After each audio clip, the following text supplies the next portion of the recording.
والصلاة والسلام على من لا نبي بعده وعلى آله وصحبه ومن نحى نحوه. أما بعد، أعوذ بالله السميع العليم من الشيطان الرجيم. بسم الله الرحمن الرحيم. الرحمن علم القرآن خلق الإنسان علمه البيان. وقال النبي صلى الله عليه وآله وسلم: والعلم صلاحي. صدق الله ومولانا العظيم وصدق رسوله النبي الكريم ونحن على ذلك لمن الشاهدين والشاكرين والحمد لله رب العالمين. السلام علیکم ورحمۃ اللہ وبرکاتہ. ہر قسم کی حمد و ثنا کے لائق اللہ جل شانہ کی ذات عظیم ہے، اور بے بہا درود و سلام محمد رسول اللہ صلی اللہ علیہ وآلہ وسلم پر اور آپ کی آل اور اصحاب پر.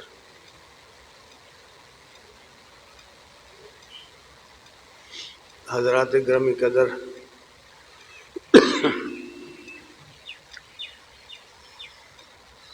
اللہ تبارک تعالیٰ نے جتنی مخلوقات پیدا کی ہیں ان سب کے اندر جو مقام و مرتبہ انسان کو ملا ہے وہ خصوصی طور پر ارضی مخلوقات میں کسی کو نہیں ملا، اور اس کی بنیادی وجہ علم ہے، فہم و فراست ہے، عقل ہے، اور مناسب تعدیل کے ساتھ کیا گیا ایک اس کا جسم ہے. انسان کو اللہ تعالیٰ کا تخلیقی شاہکار کہا جاتا ہے. اس میں کوئی شک نہیں کہ اللہ تعالیٰ نے انسان کو بے شمار صلاحیتوں سے نوازا ہے. انسان کو عقل دی ہے اور اس کے ساتھ ساتھ علم دیا ہے، اور پھر خصوصی طور پر انسانوں کو اپنے انبیاء کے ذریعے علم وحی سے بھی نوازا ہے.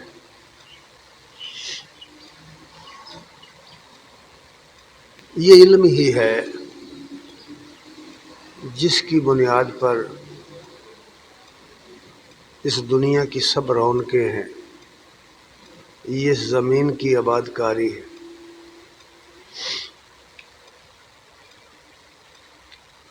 علم کی بنیادی طور پر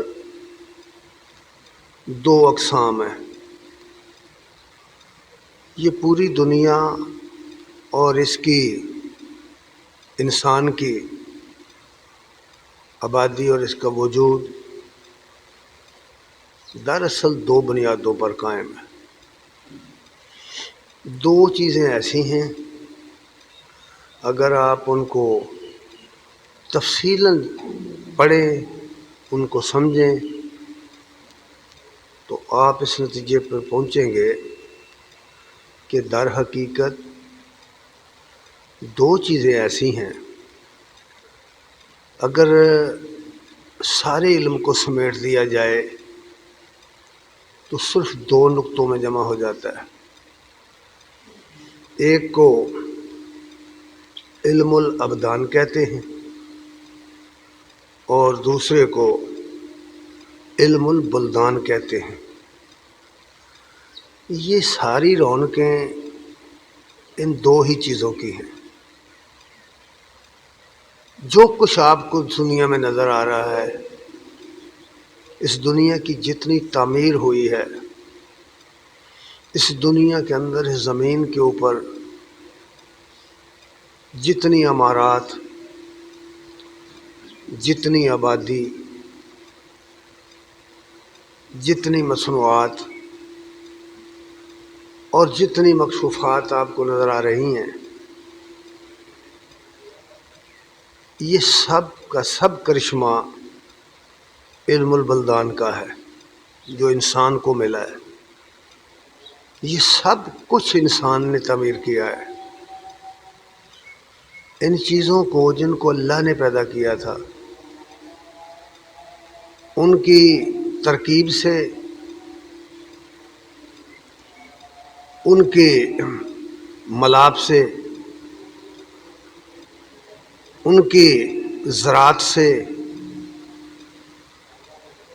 انسان نے اور بے شمار چیزیں ہیں جو نکال دی ہیں۔ ان کا علم اللہ نے دیا تھا انسان کو، اس کی فطرت میں یہ ڈالا ہوا ہے۔ وہ جو اللہ تعالیٰ نے کہا ہے کہ علم آدم الاسماء کلہا، کہ اللہ تعالیٰ نے آدم کو تمام چیزوں کے اسماء کی تعلیم کر دی تھی۔ وہ یہی تعلیم ہے کہ انسان کی فطرت میں، اس کی جبلت میں یہ چیزیں رکھ دی گئی کہ وہ جب کسی چیز کو دیکھتا ہے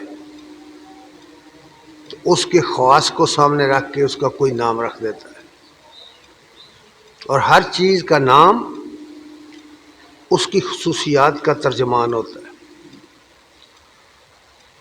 اور پھر مزید ترقی جو ہوئی ہے وہ اسی پوائنٹ سے ہوئی ہے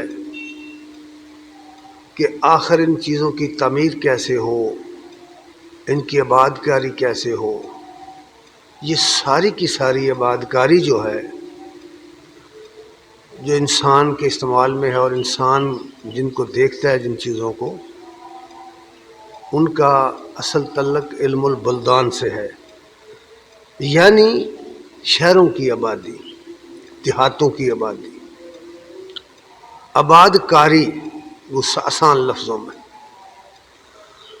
اور پھر اس کے بعد خود انسان کا اپنا وجود، اس کی اپنی جسمانی ضروریات، اس کو علم الابدان کہتے ہیں، کہ بدن کے متعلق جن چیزوں کی ضرورت ہے وہ بھی سب کی سب انسان نے اللہ ہی کی دی ہوئی عقل اور فراست سے، اللہ کے دیے ہوئے علم سے ایجاد کی ہیں، تلاش کی ہیں۔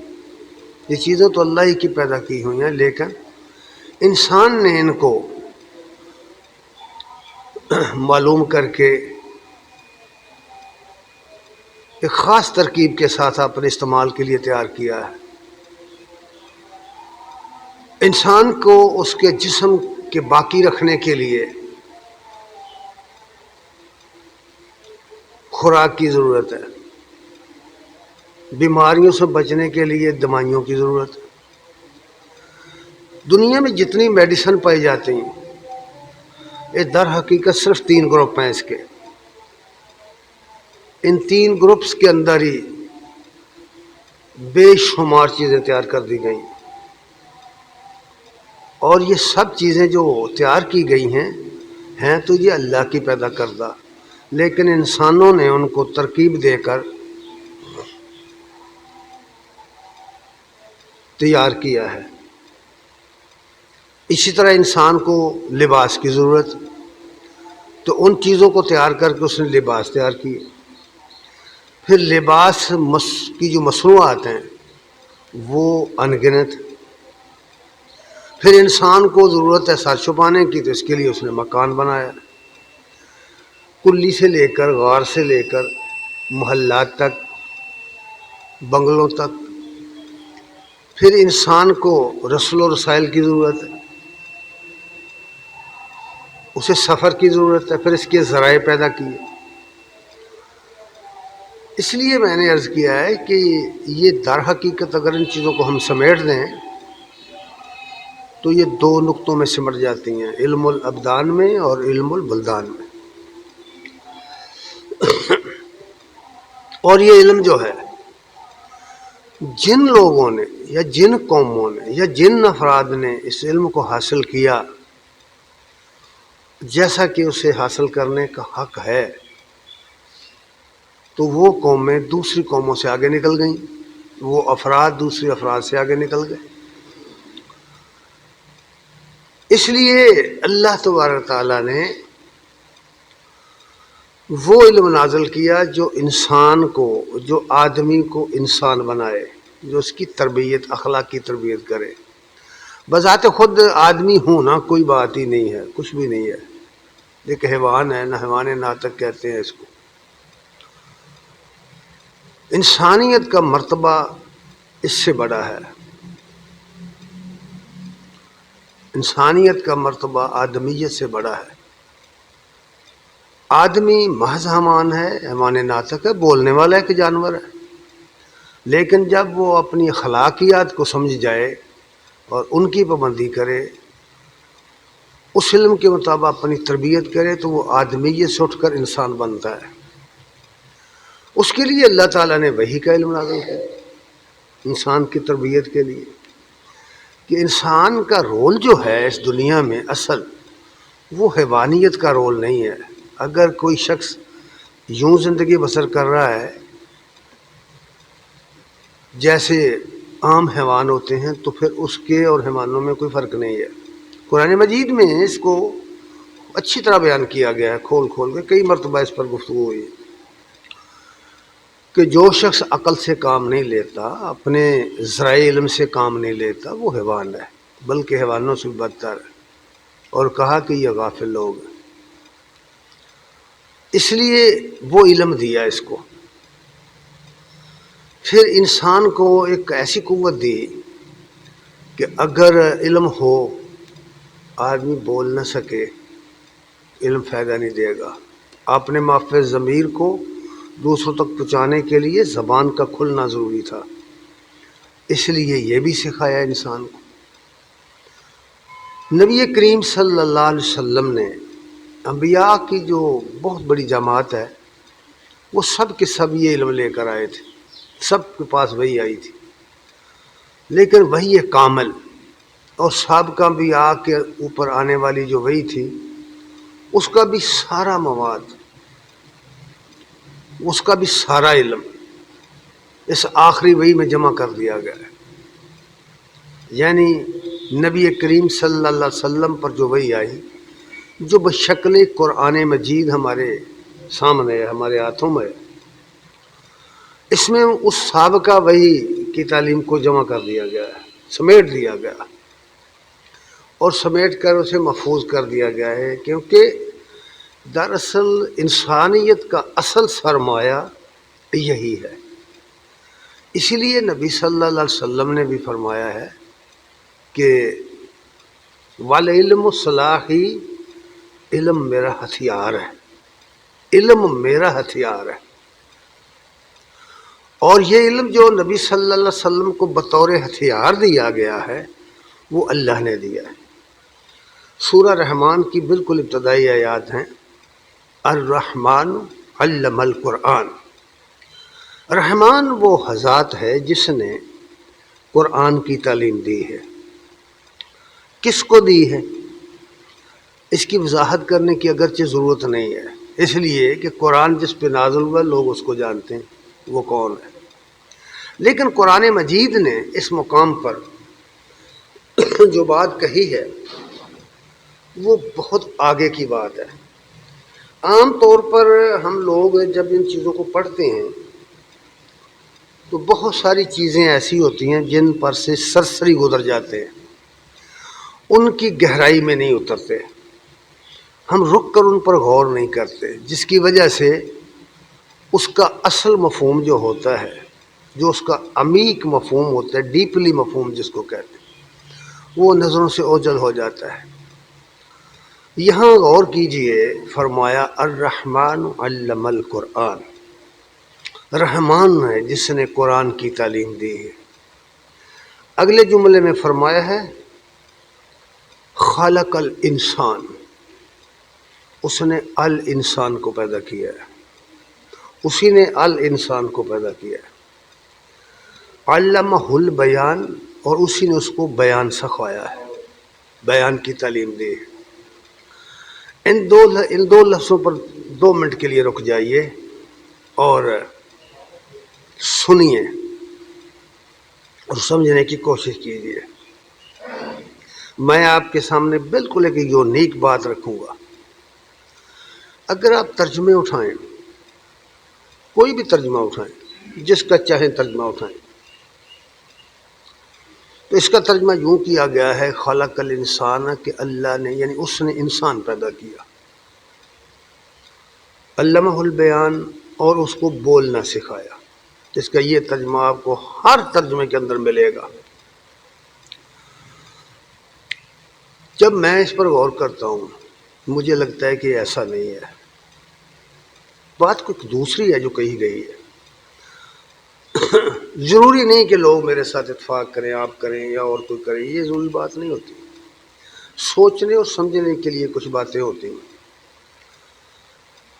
عربی زبان میں جو لفظ استعمال کیا گیا ہے یہاں، وہ الانسان ہے۔ الانسان، خلق الانسان، الانسان۔ جب ال کہا جائے، ال کا جو حرف ہے اس کو معرفہ کہتے ہیں، یعنی بہت ساری چیزیں جو ہوتی ہیں، بہت سارے انسان جمع کریں آپ، ان میں سے کسی خاص کو کس کو خاص کرنا ہو، جدا کرنا ہو مجمع سے، تو اس کے لیے معرفہ کا لفظ آئے گا۔ اس کو معرفہ سے تعبیر کرتے ہیں، اس کی شناخت کے لیے۔ اس لیے یہاں انسان نہیں کہا، جو ترجمہ ہم نے کیا نا کہ اس نے انسان پیدا کیا، تو انسان سے مراد پھر سب انسان ہو گئے، میں بھی اور آپ بھی۔ انسان تو سب ہیں نا، لیکن یہاں یہ کہا نہیں گیا۔ یہاں تو کہا گیا اس نے الانسان پیدا کیا، ایک خاص انسان پیدا کیا۔ اور خاص انسان کون ہے؟ جس کو قرآن سکھایا ہے، وہ خاص انسان۔ اور یہی بات دوسری جگہ کہی، علمہ البیان، اس کو بیان سکھایا۔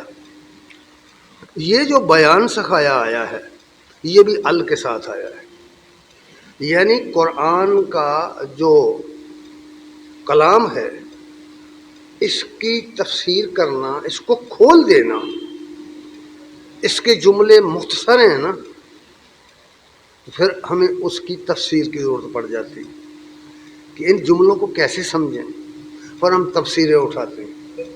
تفسیر کے اندر پھر ان کو بہت طویل تفسیریں لکھی گئی ہوتی ہیں، اس کو بیان کہتے ہیں۔ سورہ القیامہ کے اندر اللہ تبارک تعالیٰ نے یہ بات فرمائی ہوئی ہے۔ جب وہی ابتدا میں نازل ہوتی تھی تو نبی کریم صلی اللہ علیہ وسلم روح القدس کے ساتھ ساتھ پڑھنا شروع کر دیتے تھے، تو اللہ تعالیٰ کا حکم ہے، لا تحرک بہ لسانک، اپنی زبان کو حرکت نہ دو، اپنی زبان کو حرکت نہ دو، آپ خاموشی سے سنو۔ اس کو جمع کرنا، ان علینا جمعہ وقرآن، یعنی قرآن کو جمع کر دینا اور پھر اس کو پڑھا دینا، یہ ہماری ذمہ داری ہے۔ پھر فرمایا ثم علینا بیانہ، اور اس کو کھول دینا، اس کا مفہوم بھی آپ کو سمجھا دینا، یہ بھی ہماری ذمہ داری ہے۔ یہ بات ہے جو یہاں کہی گئی۔ نبی کریم صلی اللہ علیہ وسلم کی کتنے باتیں آپ حدیث کی کتابوں میں، تاریخ میں اور تفسیروں میں پڑھتے ہیں، لوگوں کو سمجھ نہیں آتی یہ کہاں ہے، کیا ہے، اس کا مطلب مفہوم کیا ہے، اور پھر لوگ تلاش کرتے ہیں کہ یہ مفہوم جو ہے دوسری جگہ کہاں ہے، کہیں بھی نہیں ملتا۔ پھر ہم سوچتے ہیں کہ پھر نبی صلی اللہ علیہ وسلم نے یہ کہاں سے نکال لیا اس کو، سوچتے ہیں کہ نہیں سوچتے؟ کئی مرتبہ لوگ اس طرح کی باتیں بھی کرتے ہیں کہ قرآن مجید کے اندر صرف، میں ایک مثال دینے لگا ہوں، صرف زکوٰۃ کا لفظ ہے، اب آت الزکوٰۃ، زکوٰۃ دو، نہ اس کا مال بتایا گیا ہے کس کی زکوٰۃ دو، نہ نصاب بتایا گیا کتنی زکوٰۃ دو، کوئی شے نہیں ہے قرآن میں۔ وہ کہاں سے سیکھا آپ نے؟ اس کے لیے کوئی آیات بھی نازل نہیں ہوئی۔ یہی وہ بات ہے جو یہاں کہی گئی، علمہ البیان، اس کو کھول دینا ہمارا کام ہے۔ ہم آپ کے اندر وہ صلاحیت پیدا کریں گے جس سے آپ قرآن کے الفاظ کو سمجھیں گے، قرآن کی آیات کو سمجھیں گے۔ تو اس لیے یہ جو فرمایا کہ اللہ نے خلق الانسان، الانسان کو پیدا کیا، انسان خاص کو پیدا کیا جس کو قرآن سکھایا، وعلمہ البیان، اور پھر اس کا بیان بھی اس کو سکھایا۔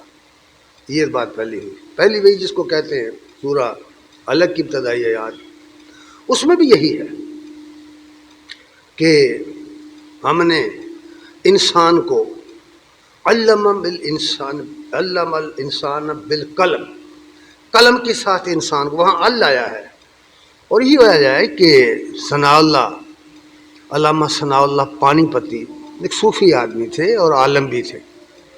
کمال کی بات لکھ کے انہوں نے کہا کہ الانسان سے مراد یہاں خود رسول اللہ صلی اللہ علیہ وسلم کی ذات بابرکات ہے۔ اللہ نے آپ کو سکھایا تھا۔ آپ سب لوگ جانتے ہیں کہ آپ لکھنا پڑھنا نہیں جانتے تھے، لیکن جب قرآن نازل ہو گیا تو آپ کو یہ سب کچھ کرنا آ گیا تھا۔ تو یہ پہلی بات ہے، اس علم کے ذریعے ایک انقلاب تھا جو دنیا میں آیا۔ اس لیے آپ نے فرمایا کہ والعلم صلاحی، علم میرا ہتھیار ہے۔ اب غور کرو، جتنے اعتراضات نبی کریم صلی اللہ علیہ وسلم کی رسالت پر اٹھائے گئے، جیسے جیسے سوالات اٹھائے گئے، جیسے جیسے اعتراضات اور اشکالات پیش کیے گئے، ان سب کا جواب قرآن کے ذریعے دیا گیا ہے۔ گویا قرآن ایک لشکر تھا، ایک پوری فوج تھی قرآنی آیات کی جو دشمن کے سامنے آئی، جس نے ان کو لاجواب کر دیا۔ حتیٰ کہ قرآن نے چیلنج کر دیا کہ اگر تمہیں ان کنتم فی ریب مما نزلنا علی عبدنا فاتوا بسورۃ من مثلہ، اگر تمہیں قرآن مجید کے خدائی کلام ہونے میں شک ہے تو تم بھی اس کی مثل ایک صورت لے کر آؤ۔ بڑے بڑے ادیب، خطیب، قلمکار اس زمانے میں بھی تھے اور آج بھی ہیں، صدیاں بیت گئی ہیں، کوئی اس کا معارضہ نہیں لکھ سکا۔ قرآن کا معارضہ پیش کرنا مشکل ہو گیا۔ قرآن معجزاتی کلام بن کر آیا۔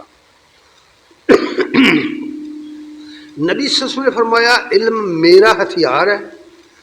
اب ظاہر ہے جو علم نبی صلی اللہ علیہ وسلم کو ملا ہے وہ کس کے لیے ملا ہے؟ وہ کس کے لیے؟ وہ تو امت کے لیے۔ قرآن میں ہے نا، یا ایھا الرسول بلغ ما انزل الیک من ربک، اے رسول تیرے رب کی طرف سے جو کچھ تمہاری جانب اتارا گیا ہے لوگوں تک پہنچاؤ۔ وہ علم جو آپ کو دیا گیا تھا وہ علم آپ نے لوگوں تک پہنچایا قرآن کی شکل میں، پھر اس پر عمل کر کے دکھایا، پھر اس پر عمل بھی کر کے دکھایا، اس کا پریکٹیکل کر کے دکھایا۔ جن چیزوں کو نہیں سمجھ آتی تھی، سمجھانے سے نہیں آتی تھی، انہیں کر کے دکھا دیا کس طرح کرنا ہے۔ کوئی چیز ایسی نہیں ہے، شریعت کی کوئی چیز ایسی نہیں ہے جس کا پریکٹیکل نہ ملتا ہو، جس کا عملی نمونہ سنت میں نہ پایا گیا ہو۔ کوئی ایک چیز بھی ایسی نہیں، اس کا تعلق خواہ زندگی کسی بھی شعبے کے ساتھ ہو۔ تو اس لیے فرمایا کہ علم میرا ہتھیار ہے۔ اب یہ جب علم میرا ہتھیار ہے تو آپ کے ہتھیار کے وارث کون ہیں؟ آپ کے ہتھیاروں کے امت مسلمہ، مسلمان امت اس کی وارث ہے۔ اب اگر مسلمان امت کے پاس وہ علم نہیں ہے جس کو میں نے ابتدا میں دو نقطوں سے کے ساتھ جوڑا ہے کہ علم الابدان ہے اور علم البلدان ہے، تو نتیجہ کیا نکلا کہ دنیا آگے بڑھ گئی، امت پیچھے رہ گئی، اپنے آپ کو کلمہ گو کہنے والے پیچھے رہ گئے، اور جنہوں نے وہ علم حاصل کیا وہ آگے نکل گئے۔ ایک بات اور بھی ہے کہ لوگوں نے اپنی نادانی کے ساتھ علم کو دو حصوں میں تقسیم کر دیا ہے اور کہا کہ ایک ہوتا ہے دینی علم اور ایک ہوتا ہے دنیوی علم۔ تمہیں کس نے یہ بات کہی؟ شریعت کی روح سے، قرآن و سنت کی روح سے، اسلام کی نقطہ نظر سے علم کی کوئی تقسیم نہیں ہے۔ ہر علم جو دنیا میں انسان کو ملا ہے وہ خدمت خلق کے لیے ہے، وہ انسانوں کی بھلائی کے لیے دیا گیا ہے، وہ تباہی کے لیے نہیں دیا گیا۔ اگر اس علم کو غلط استعمال کیا گیا ہے، اگر اس علم کو غلط انسانوں کی بربادی کے لیے استعمال کیا گیا ہے، تو ایسے لوگ اللہ کے ہاں ظالم قرار پائیں گے کہ اس کی نعمت کو انہوں نے غلط استعمال کیا۔ اگر آپ اس پر غور کریں تو آج پوری دنیا کے اندر علم کے ذریعے جدید ہتھیار بنے ہیں، جدید ہتھیار بنے ہیں نا، ایٹمی ہتھیار بنے، ایٹم بم بنے، ہائیڈروجن بم بنا دیا گیا ہے، اور بڑے بڑے میزائل تیار کر دیے گئے، بڑے بڑے ہیوی ہیڈ اٹھا کر لے جانے والے میزائل تیار کر دیے گئے، کس لیے؟ انسانوں کو مارنے کے لیے۔ اب جتنا پیسہ ان چیزوں پر لگایا گیا ہے، ان قوموں نے، ساری دنیا کی قوموں نے جتنا پیسہ ان ہتھیاروں پر لگایا گیا انسانوں کو مارنے کے لیے، اگر انسانوں کی بہبود پر یہ پیسہ لگا دیا جاتا، آپ غور کریں، اگر ان کو بسانے کے لیے، ان کی تعمیر و ترقی کے لیے، تو پوری دنیا میں کوئی ایک انسان ایسا نہ ہوتا جس کی جھونپڑی ہوتی، کوئی ایک انسان ایسا نہ ہوتا جس کے پاس کار نہ ہوتی، کوئی ایک انسان ایسا نہ ہوتا جو بھوکا ہوتا۔ اتنا پیسہ برباد ہوا ہے، یاد رکھنا۔ پھر یہ بھی قرآن مجید میں کہا گیا ہے کہ لوگوں تمہیں کیا ہے، تم نے یہاں ہمیشہ رہنا ہے کہ تم اتنی بڑی بڑی یادگاریں بناتے ہو، کروڑ روپیہ لگا کر فوارے بناتے ہو، یادگاریں بناتے ہو، کیا ہمیشہ رہنا ہے تم نے یہاں؟ پھر قوموں کی عاد و سمود کے حوالے دیے کہ دیکھو انہوں نے کیا تھا تو کدھر گئے ہیں، آج ان کا نام و نشان بھی نہیں ہے دنیا میں۔ تو اس حوالے سے علم ایک دولت تھی، علم ایک نعمت ہے، لیکن اس کا غلط استعمال نہیں ہونا چاہیے۔ ہر وہ علم جو انسانیت کی فلاح کے لیے استعمال ہوگا وہ دینی علم ہے، وہ اللہ نے اس لیے دیا ہے انسانوں کو کہ وہ خدمت خلق کریں، وہ انسانوں کی بھلائی کے لیے اسے اختیار کریں۔ اس لیے ایک بات تو یہ ہے، دوسری بات یہ کہی ہے، سمجھائی گئی ہے کہ علم جو ہے اس کا تعلق علم الابدان سے ہو یا علم البلدان سے ہو، کوئی بھی علم کی شاخ ہو، اور اس کے نیچے بہت ساری شاخیں ہیں، بہت سارے علوم ہیں، الگ الگ ان کے سبجیکٹ ہیں، تو ان کو پھر کہا گیا کہ دنیا میں انسان جو ہے اس پر یہ بات فرض کر دی کہ کوئی کام تاریکی میں رہ کر مت کرو، اندھیرے میں رہ کر مت کرو، بے علمی کے ساتھ مت کرو۔ سمجھو اس بات کو، کوئی کام ایسا نہ کرو، جانے بغیر نہ کرو، سمجھے بغیر مت کرو۔ جو کچھ کرنا چاہتے ہو، جس کو تم دنیا کہتے ہو کہ ہماری دنیا ہے، ہمارے دنیوی کاروبار ہے، ان پر غور کرو، اور جس کو تم دین کہتے ہو ان کے مسائل پر غور کرو۔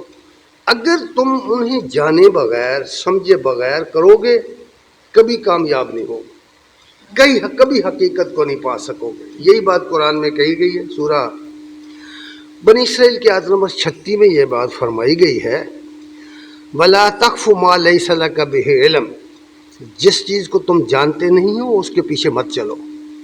جاننے کے لیے، کسی چیز کے پیچھے پڑنے کے لیے پہلے اسے جانو وہ ہے کیا۔ جتنے لوگ صاحب عقل و سمجھ ہیں وہ جانتے ہیں کہ کسی کام کو کرنا ہو، کوئی دنیاوی کام کرنا ہو تو اسے کرنے سے پہلے آدمی سوچتا ہے کہ یہ ہے کیا، اس کا طریقہ کیا۔ ایسا نہیں ہوتا کہ آپ کسی آدمی کو اٹھا کے گاڑی کے اسٹیئرنگ پر بٹھا دیں کہ لو چلا لو اس کو، ایسا نہیں ہوتا، پہلے اس کو سیکھنا پڑے گا، سمجھنا پڑے گا۔ ہر آدمی ایسا نہیں ہوتا کہ اسے کہو جی یہ لو تم جنکشن کر لگا دو کسی کو، پہلے اسے سیکھنا پڑے گا۔ کوئی کام دنیا کا ایسا نہیں جو سیکھے بغیر کیا جا سکے۔ تو آپ نے دین کو کیسے سمجھ لیا کہ یہ سیکھے بغیر ہی آ جائے گا؟ آپ یہ کیسے سمجھ لیا کہ دین کو سمجھے بغیر ہی تم اس پر عمل کر کے نجات پا جاؤ گے؟ اگر تم چاہتے ہو کہ تمہاری آخرت بن جائے تو یہ تو تمہیں پھر سیکھنا پڑے گا، یہ تو تمہیں سمجھنا پڑے گا کہ یہ دین ہے کیا، اس کے اصول و مبادی کیا ہیں، اس کے بنیادی ارکان کیا ہیں، اور ان کو ہم نے کس طرح جو روبہ عمل لانا ہے، یہ چیزیں جاننا پڑی۔ اس لیے فرمایا کہ کچھ جانے بغیر سمجھے بغیر قدم نہ اٹھاؤ ورنہ گڑھے میں گرو گے اور برباد ہو جاؤ گے۔ سمجھائی گئی ہے یہ بات، اس لیے یہ بات کہی گئی۔ اور پھر یہ بھی بات سنو کہ اللہ تبارک تعالیٰ نے یہ علم جو ہے نا، اسے حاصل کرنے کے بہت سارے ذرائع ہیں، اس کے وسائل بھی بہت زیادہ ہیں۔ یہ علم صرف یونیورسٹیوں ہی میں حاصل نہیں ہوتا، یہ صرف سکولوں اور مدرسوں میں ہی حاصل نہیں ہوتا، یہ چلتے پھرتے بھی حاصل ہوتا ہے۔ دو مثالیں میں عرض کر دوں۔ ایک تو یہ کہ آپ نے دیکھا نا کہ وہ صحابہ کرام کا جو زمانہ تھا، نبی کریم صلی اللہ علیہ وسلم کا زمانہ، تو وہاں نہ کوئی سکول تھے، نہ یونیورسٹیاں تھیں، نہ کالج تھے، نہ مدارس، کچھ بھی نہیں تھا۔ وہ سب لوگ نبی کریم صلی اللہ علیہ وسلم کی مجلس میں بیٹھتے تھے، آپ کی باتیں سنتے تھے، آپ سے کلام سنتے تھے، یاد رکھتے تھے، جو لکھ سکتے تھے وہ لکھ کے لے جاتے تھے، محفوظ رکھتے تھے، اور بار بار اس کی دہرائی کرتے تھے، ریہرسل کرتے تھے۔ اس طرح انہوں نے وہ علم اخذ کر لیا، یاد کر لیا۔ کتنے صحابہ کرام کے حالات آپ کو ملیں گے، ان کے پاس صحیفے تھے، انہوں نے زبانی چیزیں یاد کی ہوئی تھیں، سارا قرآن انہوں نے یاد کر لیا، زبانی یاد کر لیا تھا، انہیں وربلی آتا تھا۔ اب یہ چیز جو ہے، اس کا مطلب یہ ہوا کہ سننا علم حاصل کرنے کا ایک ذریعہ ہے۔ ایک آدمی گفتگو کر رہا ہے، کچھ لوگ سن رہے ہیں، سننے سے جو کچھ وہ کہے گا اس کو سمجھ جائیں گے یہ کیا کہہ رہا ہے۔ اس طرح آنکھیں ہیں تو یہ بھی علم حاصل کرنے کا ذریعہ ہے کہ آنکھوں سے ہم دیکھتے ہیں، نظر سے دیکھتے ہیں کہ یہ چیز فلاں چیز ہے، یہ فلاں چیز ہے، یہ فلاں چیز ہے، یہ فلاں چیز ہے۔ اپنے ارد گرد کی چیزوں کو، اپنے گرد نواح کی چیزوں کو دیکھ کر شناخت کرتے ہیں نا، تو یہ علم کا ذریعہ ہے۔ ہمیں علم حاصل ہوتا ہے کہ ہمارے آگے پیچھے دائیں بائیں کیا ہے، یہ علم کے ذرائع ہیں۔ اور ایک چیز ایسی ہے جو سمجھنے کے لیے دی گئی ہے، عقل ہے۔ بعض اوقات ایک چیز کی سمجھ نہیں آتی، آدمی جب غور کرتا ہے، سوچنا ہے اس پر، تھوڑی سی ریسرچ کرتا ہے تو سمجھ آ جاتی ہے کہ یہ فلاں چیز ہے۔ اس لیے اللہ تبارک تعالیٰ نے ان ذرائع کا ذکر کرتے ہوئے فرمایا ہے، ان السمع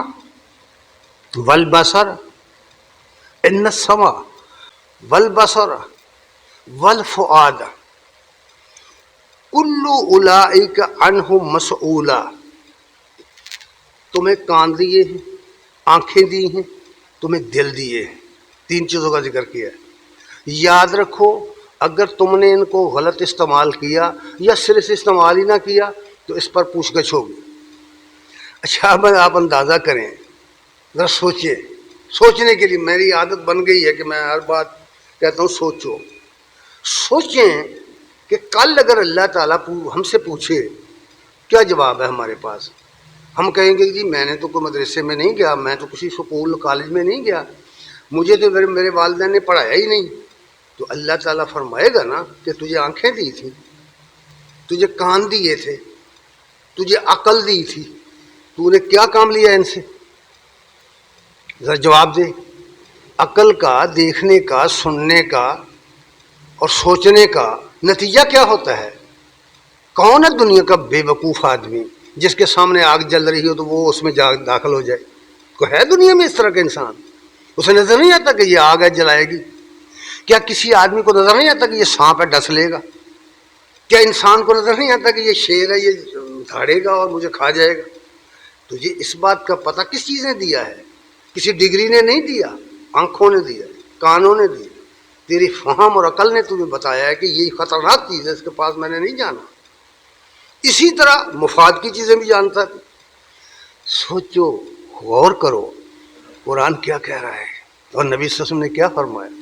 لوگوں، علم کے ہتھیاروں سے مسلح ہو جاؤ، علم حاصل کرو ہر چیز کا، ہر چیز کے بارے میں جانو یہ کیا ہے، اور تمہارے پاس ذرائع ہیں علم کے، ان کو استعمال کرو۔ اس لیے فرمایا ہے کہ ان السمع والبصر والفؤاد کل اولئک عنہ مسئول۔ یاد رکھو اللہ نے ان نعمتوں کے بارے میں پوچھ گچھ کرنی ہے کہ کیسے استعمال کر کے آئے ہو تم ان۔ اگر تم نے صحیح استعمال ان کا نہیں کیا اور جیسا کہ اس کا فائدہ ہونا چاہیے تھا وہ نہیں اٹھایا تو پھر محاسبہ بہت سخت ہو جائے گا۔ اور پھر جو علم ہے، علم کی اصل حقیقت کیا ہے، اس کا اصل مفاد کیا ہے، یہ بھی بات ہے۔ بھئی ایک علم تو یہ ہے کہ آپ کوئی کام کرنا سیکھ لیتے ہیں، کوئی ڈرائیونگ سیکھ لیتا ہے، گاڑی چلاتا ہے، روزی کماتا ہے، کوئی لیبر کرتا ہے، کوئی کاروبار کرتا ہے، کوئی دکانداری کرتا ہے، کوئی انجینئرنگ کی ڈگری لے لیتا ہے، کوئی ٹیچنگ کی ڈگری لے لیتا ہے، مختلف کام ہیں نا، جو بے شمار کام، بار بازار میں جائیں، مارکیٹوں میں جائیں، کارخانوں میں جائیں، آپ کو نظر آئے گا کہ کیسے کیسے قابل لوگ ہیں، کتنے انہوں نے علم حاصل کیے ہوئے ہیں، کوئی کچھ کر رہا ہے، کوئی کچھ کر رہا ہے. یہ سارے کام جتنے بھی لوگ کر رہے ہیں، انہوں نے ان کاموں کو انہوں نے سیکھا ہوا ہے. علم کا مفاد کیا ہے، اصل حقیقی مفاد کیا ہے، یہ اصل بات جاننے کی ہے. کہ اگر تو یہ مفاد ہے علم کا صرف کہ میرا پیٹ چلے، مجھے روٹی مل جائے، کپڑا پہننے کے لیے کپڑا مل جائے، رہنے کے لیے مکان مل جائے، تعیش کے لیے سامان تعیش مل جائے، جینے کے لیے بہت ساری دولت مل جائے، اگر یہ مفاد بنا لیا اپنے علم کا اور یہ اسی طرح علم کو پھر استعمال کیا، تو اس کا نتیجہ اچھا نہیں نکلے گا، اس کا محاسبہ بہت سخت ہوگا، اس کا اچھا نتیجہ نہیں نکلے گا. علم کا اصل مفاد یہ ہے کہ آدمی علم کے ذریعے اپنی شناخت کرے اور اس رول کو پہچانے جو اس کائنات میں اسے دیا گیا ہے. اصل میں اس کا رول ہے کیا، انسان کہاں سے آیا ہے، کیوں آیا ہے، کہاں جا رہا ہے، اس کے کرنے کے کام کیا ہیں دنیا میں، اس نے کیا کرنا ہے، اس کو کون سا رول دیا گیا ہے، اس نے اپنے خالق کو پہچانا یا نہیں پہچانا، اپنے خالق کو جانا یا نہیں جانا. یہ ساری چیزیں آپ نعمتیں ایک شخص سے لے رہے ہیں اور شکریہ کسی دوسرے کا ادا کر رہے ہیں. اس کی ایک مثال ہے کہ آپ کوئی ایسا نوکر رکھنے کے لیے تیار نہیں ہوں گے جو تنخواہ آپ سے لے، ساری ضروریات اس کی آپ پوری کریں، لیکن وہ کام کرے تمہارے ہمسائے کا، وہ شکریہ جا کر ادا کرے تمہارے ہمسائے کا. ذرا سوچ کر بتاؤ، تم ایسے نوکر کو کتنے دن رکھو گے؟ تم تو دوسرے دن اس کو چلتا کر دو گے کہ جاؤ نا، جس کا شکریہ ادا کر رہے ہو اس سے لے کر کھاؤ. بھائی یہیں سے ایک قدم آگے بڑھو. بھائی ہم جس کی زمین پر رہ رہے ہیں، جس کے آسمان کے نیچے رہ رہے ہیں، جس نے ہمیں پیدا کیا ہے، جس نے ہمارے استعمال کی چیزیں پیدا کی، خوراک پیدا کی، ساز و سامان پیدا کیا ہے، سامان زیست پیدا کیا ہے، جس کی ہوا ہم مفت کھاتے ہیں، کوئی پیسہ نہیں دیتے، دن رات سانس لیتے ہیں، ہم جاگتے ہیں تو تب بھی سانس چل رہا ہے، سو گئے ہیں تب بھی سانس چل رہا ہے. اگر ہوا ہمارے اندر جانا رک جائے، جو پھیپھڑے اپنا کام کرنا چھوڑ دو، ایک سیکنڈ آدمی نہیں زندہ رہ سکتا. جو چیز سب سے زیادہ قیمتی تھی، سب سے زیادہ ضروری تھی، وہ مفت مہیا کر دی ہے. کافر کو بھی کر دی ہے، منافق کو بھی کر دی ہے، مسلم کو بھی کر دی ہے، ماننے والے کو بھی کر دی ہے، نہ ماننے والے کو بھی کر دی، سب کو کر دی. کیا اس نے اس کا حساب نہیں لینا؟ کہ کوئی جگہ نہیں جہاں اس نے حساب لینا ہے. یہ اصل مفاد ہے علم کا، کہ اس کو کیوں نہیں پہچانا. علم کا اصل مفاد کیا ہے، اس کی بات کی گئی. سورہ محمد کی آیت نمبر 19 میں یہ بات فرمائی گئی ہے، وَاعْلَمْ أَنَّهُ لَا إِلَهَ إِلَّا اللَّهُ. یہ بات علم میں حاصل کر، اس بات کا علم حاصل کر کہ اللہ کے سوا الہ کوئی نہیں ہے، خدا کوئی نہیں ہے، مشکل کشا کوئی نہیں ہے، اللہ کے سوا کوئی نہیں مشکل حل کرنے والا، اللہ کے سوا کوئی پیدا کرنے والا نہیں ہے، زندگی دینے والا نہیں ہے، موت دینے والا نہیں ہے، اولاد دینے والا نہیں ہے، بیماریاں دینے والا نہیں ہے، شفا دینے والا نہیں ہے. جو کچھ تمہیں دنیا میں مل رہا ہے یہ اسی نے دیا، اسی کا کھا کر، اسی کی زمین پہ رہ کر، اس کے سورج کی دھوپ تاپ کر تم جب غیر کا شکریہ ادا کرتے ہو، اس کے پیدا کیے ہوئے بندوں کا شکریہ ادا کرتے ہو، تو پھر وہ پوچھنے کا حق رکھتا ہے. یہ ہے اصل مفاد علم کا. علم کا اصل مفاد کیا ہے؟ وَاعْلَمْ أَنَّهُ لَا إِلَهَ إِلَّا اللہ کے سوا کوئی الہ نہیں ہے، اس کے سوا کوئی خدا نہیں ہے. کس کی بندگی مت کر، کس کی غلامی مت کر، یہ اس کا اصل مفاد ہے. اور یہی وہ علم تھا جو آپ نے سکھایا لوگوں کو. یہ آپ جان گے، اللہ الرحمن علم القرآن، رحمان نے قرآن کی تعلیم دی ہے.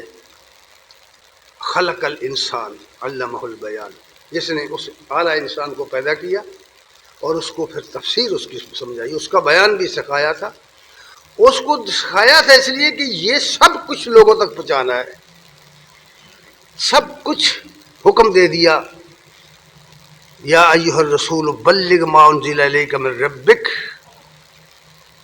اے رسول جو کچھ تمہارے رب کی جانب سے تمہیں دیا گیا ہے، تم پر نازل کیا گیا ہے، وہ لوگوں تک پہنچاؤ. لوگوں تک پہنچاؤ. فَإِن لَّمْ تَفْعَلْ فَمَا بَلَّغْتَ رِسَالَتَهُ، اگر تم نے ایسا نہیں کیا تو حق کی رسالت ادا نہیں کیا. اور جہاں تک لوگوں سے ڈرنے کا تعلق ہے، لوگوں کا خوف ہے، لوگوں کی مخالفت کا، دشمنی کا خوف ہے، اس کو تم پرواہ نہ کرو، اس کے ذمہ دار میں ہم ہیں. واللہ یعصمکم من الناس، اللہ تمہیں ان سے بچائے گا. اس کی بہت ساری مثالیں ہیں لیکن بیان کرنے کی ضرورت نہیں ہے. تو یہاں جو دیا تھا اللہ نے، وہ تھی اللہ کی کتاب، وہ تھا قرآن. وہ آپ نے سکھایا لوگوں کو نہیں. دیکھیے قرآن پڑھو.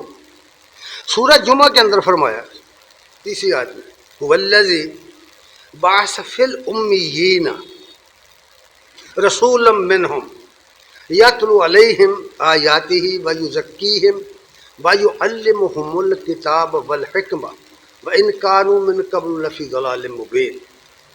وہ اللہ جس نے ان پڑھوں کے اندر انہی میں سے ایک رسول بھیجا. کیسی بات کہی، صاف بات نہیں ہو گئی. ان پڑھوں کے اندر وہ نہیں جانتے تھے علم کیا ہے. جانتے تھے کہ عرب کے لوگ علم کیا ہے. اس زمانے کے لوگ اس حقیقت سے بے خبر نہیں تھے.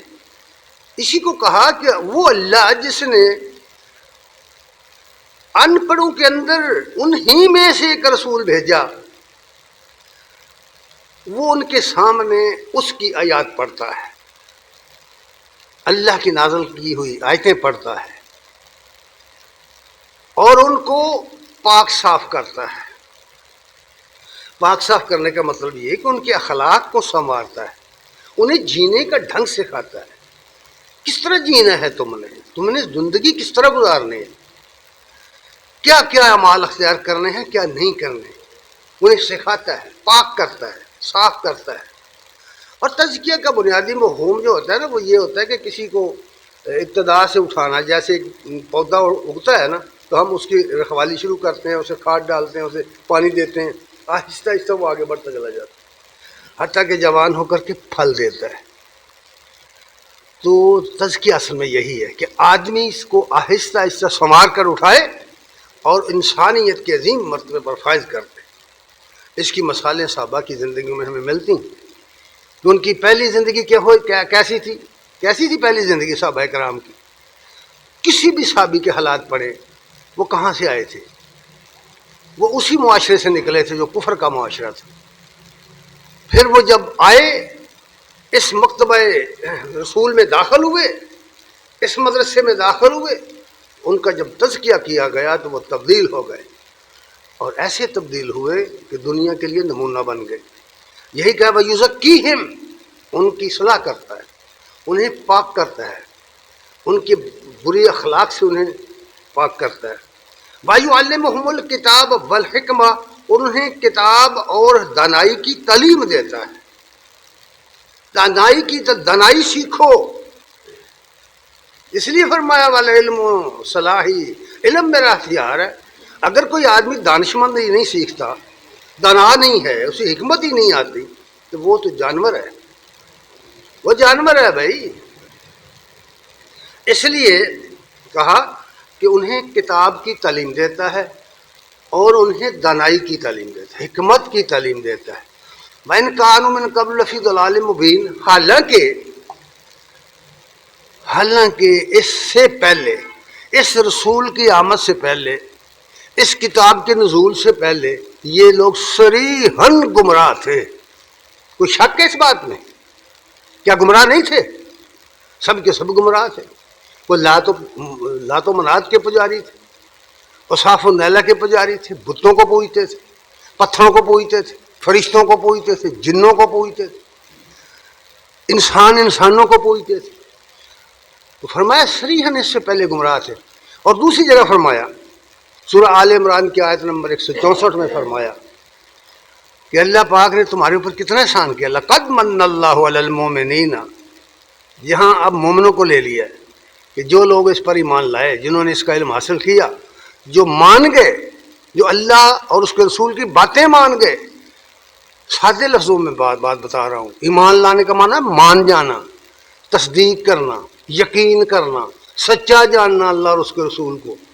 ایمان کا یہ مطلب ہوتا ہے کہ اللہ اور اس کے رسول کو سچا جان کر اس کی بات پر یقین کر کے عملاً اختیار کرنا. اس لیے فرمایا لقد من اللہ علی المؤمنین اذ بعث فیہم رسولا من انفسہم. اللہ نے ان مومنوں پر احسان یہ کیا، ان پر انعام یہ کیا کہ ان ہی کے اندر سے ایک رسول ان میں پیدا کیا. یتلو علیہم آیات، جو ان کے سامنے اس کی آیتیں پڑھتا ہے، اور ویزکیہم، اور ان کا تزکیہ کرتا ہے، ویعلمہم الکتاب والحکمہ، انہیں کتاب کی اور حکمت کی تعلیم دیتا ہے. وَإِنْ كَانُوا مِنْ قَبْلُ لَفِي ضَلَالٍ مُبِينٍ، حالانکہ یہ پہلے صریحاً گمراہ تھے. یاد رکھیے آج بھی جو شخص اللہ کی کتاب کو نہیں جانتا، رسول اللہ صلی اللہ علیہ وسلم کی سیرت کو نہیں جانتا، نبی صلی اللہ علیہ وسلم کی سنت کو نہیں جانتا، اس کا علم اس سے نہیں ہے، یا اس کو وہ پڑھنے کی کوشش نہیں کرتا، یا اس نے اپنی زندگی میں اس کو ڈھالا نہیں اور اپنے آپ کو اس کالم میں نہیں لے گیا، تو وہ جاہل آدمی، وہ گمراہ آدمی.